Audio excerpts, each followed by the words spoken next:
Hey, good morning on a windy day from the Hashknife. I'm out here horseback again and ran across a cow here that I'm a little worried about. These things just making your herd checks, looking at your calves and your cows and see how they're doing. And I'll show you what we're talking about.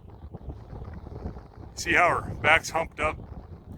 Her eyes are really kind of dull, glazed, and she's drooling a lot. So she's got something going on here. I'm not real sure what it is. And she's off her feed a little bit. You can see she's lost some weight. And of course, she wants her calf. So I'm going to take her into the corral and see what we can find out. I may have to give her one of these rare occasions where we give her a little bit of antibiotic. So this is not going to be the funnest trek into the corral because nobody wants to go to the corral. She wants her calf. But we're so close to the corral, I think I can do this without the calf. Well, I'll turn her loose. She doesn't know that, though, and see what we can do. So, again, I'm on the horse with no name, and doing the best we can here with a cow that's a little sickly. Just don't like the way she looks. So we'll see what we can do and how we can do it. What happens. Making some headway. She's kind of lying down a little bit for me. And, sorry about this wind. This is kind of some of the fun part. It isn't always a bluebird day and calm weather and Camelot. So she was lining out pretty good here. I had to keep pushing her to the left here. She needed to forget about her calf a little bit and think about herself. But she's done that, and she knows she's headed into the corral. Sometimes they'll give up like this, and it's kind of uncanny how, and maybe we anthropomorphize that a little bit, but they know we're going to help them and see what we can do to ease their ailments a little bit, and they kind of give up and go. Or maybe it's just harder to fight. Either way works for me. But we'll get her in and down for not much of a problem. And maybe help her. There's no name was doing pretty well here. He's watching this cow, and she turns, and then he turns with her, try to cut her off. So he's pretty cowy. He's not very athletic. Like I said before, he can't really catch his own shadow. For sure, he can't run away with it, but I don't think he can catch it. And it's kind of frustrating sometimes. So I'm glad we don't have a bad cow here. She's fighting me too much, but we're getting him in, and he's watching, keeping his eye on her. When she turns, he turns. Speeds up a little bit. He's really good about it, so that's a good thing. And here's a little example of what I mean by her. She's trying to dodge a little bit, kind of zigzagging on me a little bit. She turns. He's riding her flank here a little bit. And just kind of watching her. Nice and easy. We're not running her hard, not moving her hard. Look at that. Cuts her off. That's really good. It doesn't take much of a cue on my part. I can kind of anticipate it. He doesn't see it until she's already passed. He's trying to cut us off here on this fence. Way down. There she goes. Come on, kid. It's not fast at all, or ambitious. So we got to get ahead of her a little bit. See, can't even outrun a pregnant cow. Now, one that's moderately ailing. He can't do that either. Come on, baby. Come on. Get up there. Turn around. There we go. Turn around. Yep. Come on. Come on. There we go. Good. Good kid. He's doing good. And she's going to fight us a little bit until we get her up here. But you can see how he watches her. And he responds. Even though he's not got the athleticism to really follow through, but at least his mind is there. That's better than not having the ability and not having the mind. You might as well be riding a stick horse and running after yourself. All right. Put her in here nice and easy. And put her up inside of a pen for a minute.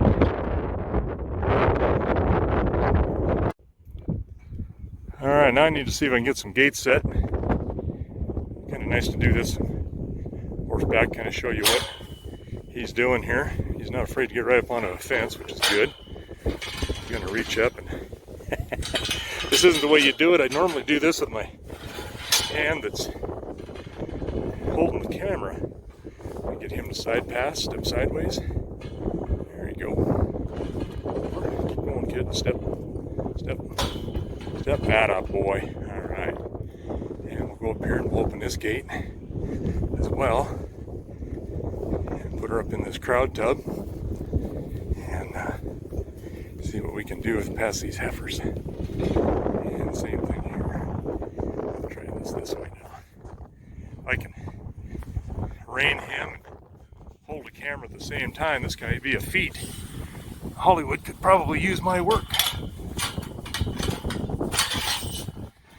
Alright, step, step, step. Atta boy, step. Come sideways, atta boy. Good boy. And we're going to come down here and get her. Why walk when you can ride?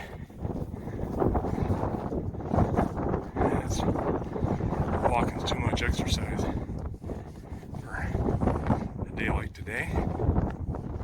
Alright, sweetheart. Let's go up there and see if we can get you in the doctor's office. Come on, baby. Look at those eyes. That eye's really glazed. It's like she's not feeling good at all. Good girl. She's not fighting me now. She kind of had second thoughts there about coming in. He was good about keeping her headed off for the most part. And we'll see if we can push her up into this crowd tub and then get her so she's contained, and then I'll start working her on foot a little bit. Oh, big girl.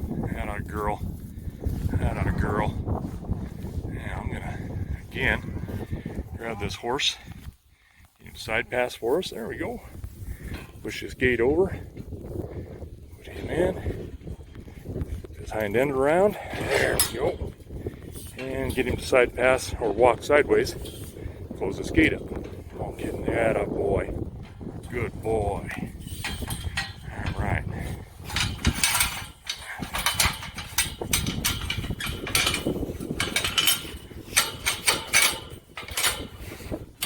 Okay. She's contained, so I'll work her in the chute a little bit. And I think we just need to be precautionary about giving her some antibiotics, see if it helps do it. But she's making me wonder whether or not she's ate something, and she's got a heck of a bellyache, or sometimes they'll eat something and can't get rid of it, and it's stuck in them forever. Wire, for instance, we call it hardware disease. And they will eat wire. They'll eat whatever they can get their mouth around, sometimes out of boredom or just curiosity.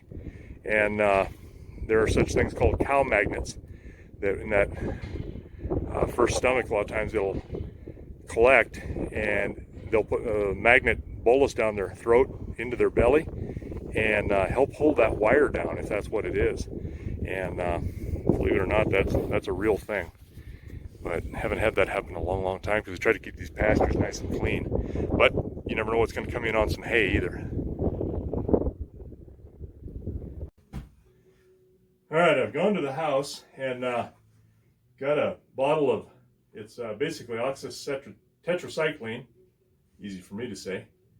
And so I spared you that trip to the house because nobody wants to see an awfully looking kitchen that's got an empty coffee pot. I sucked all of that down this morning since early morning. So we come to our vet box. This is something that can be stored at room temperature, and I don't want to leave it out here in the tack room. But now I need to look for a syringe, and here I've got some large syringes. We've got needles in here.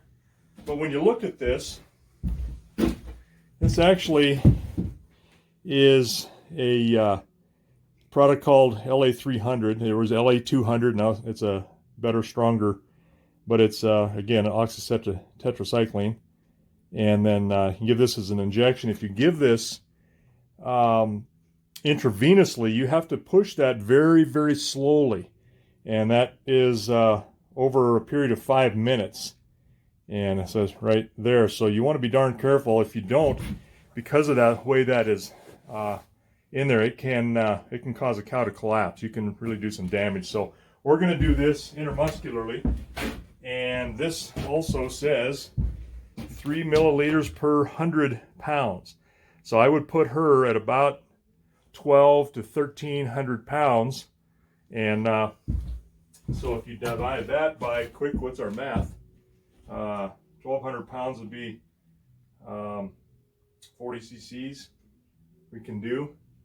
So that's a pretty good dose, and so we'll load her up. It's not a bad idea sometimes to, as I know vets will do this, to load them up a little bit more and have that happen in a kind of a, not an overdose, but to really load them up on the amount of antibiotic to give them, so that they are well protected that first dose. So this is pretty thick stuff. So I've got a 18 gauge needle. It's fairly small. It's 1.5 inches, but this will be about as, I don't want to go a large needle, but you don't want to go too small a needle, especially with a thick viscous type material that this is. And I'll probably hit her in a hind quarter with it. So again, 20 cc's times 3 cc's per 100 is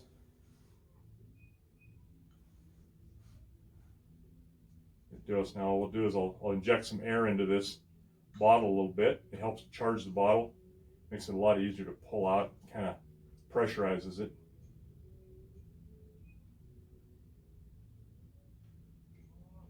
So I'm saying 40 cc's. It should be actually 39 cc's on a 1,300 pound cow at 3 milliliters, or cc's and milliliters are the same. Look at slowly loading that up. So we'll give her this, and I'll have this already done ahead of time on this syringe, and then we will do it again. Give her 2 shots, load her up, and I'll do another, take another needle with me. I want to try to keep this as aseptic as possible. So we will take another one out with us.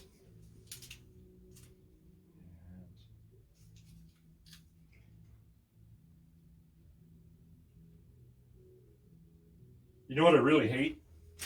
I really hate getting old and losing my eyesight. I got 20/10 vision out beyond my fingertips, but man, when it's close like this is a struggle. So got another needle I'll open up when we get out there. But I always like to have this stuff done ahead of time so that they're not in a head catch any longer than they need to be. So let's take a walk out there and load her up and give her a little bit of help. All right, now we'll use our chute, our crowd tug, to push her in.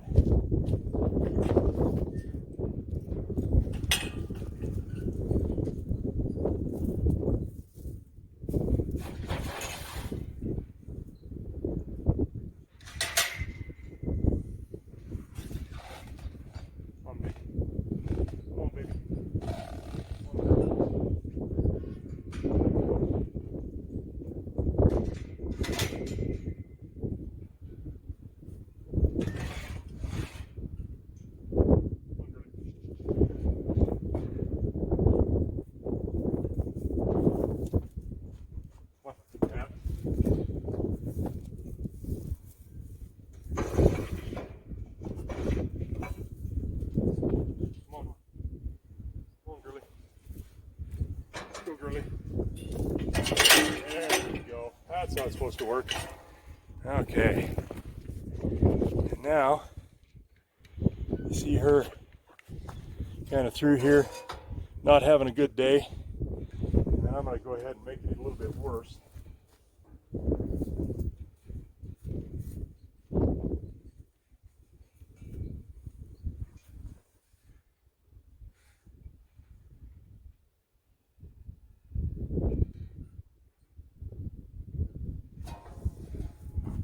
That stings a little bit. I know.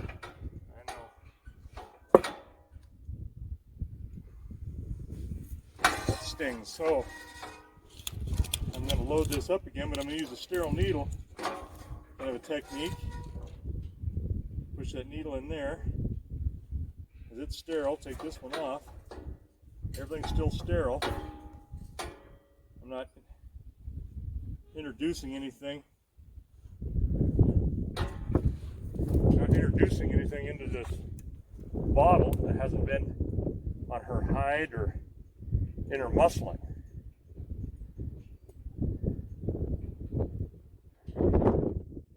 See how slow that feeds up? Really, really slow. And that, you can see how she reacted. It stung her a little bit. That's the kind of stuff that makes these cows not want to come into a chute. But what's necessary is necessary.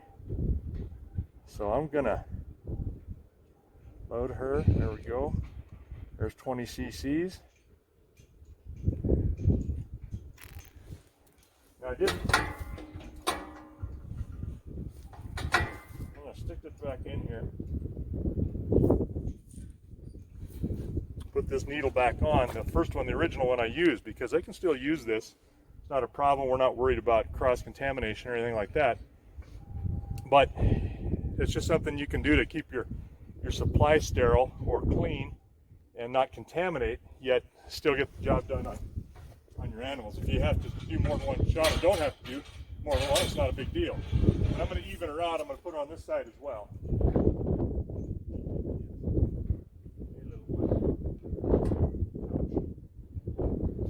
All right.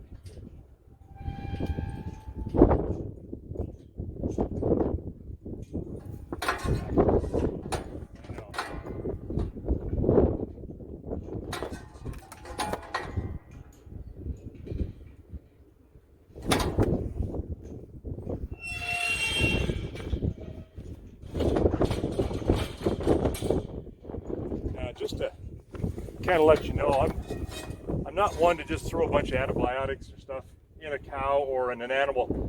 I want to see what's going on, but I've been evaluating her the whole way in, looking at her, how she is, how she's acting. You can see her eye is very dull, and you notice she's drooling a lot. Got me a little concerned. She's just probably got a stomach ailment of some sort, but if she's tore herself up a little bit and inside, and we want to make sure she's protected with some antibiotic. And these guys are really tough, but at the same time they're not so tough either. So I'm going to turn her loose, and then we're going to put her in the alley, let her find it, and take her way right back on out of here. All right, sweetheart, let's see what we can do for you.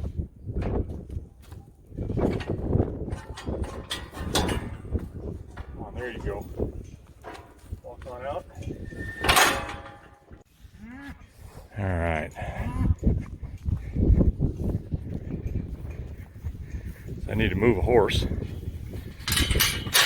This is why alleys and gates pens are set up in a specific way, like they are, because you can put things in circles or back and forth and work animals around each other in a manner that's not going to bother each other. And not get yourself in a bind where you're mixing different animals that you don't want mixed. And I just got him kind of set up here because that's where I stuck him when I close this up. Come on, kiddo. Move up. No name horse. Let's go. Come on. Up. Get up there. Yeah, I know. Come on. Get up there. Get up there. Come on. You are something else. He is so slow. He will lay down and go to sleep. I mean sprawled out asleep anywhere. He's amazing. Okay, so now I'm just going to open this gate.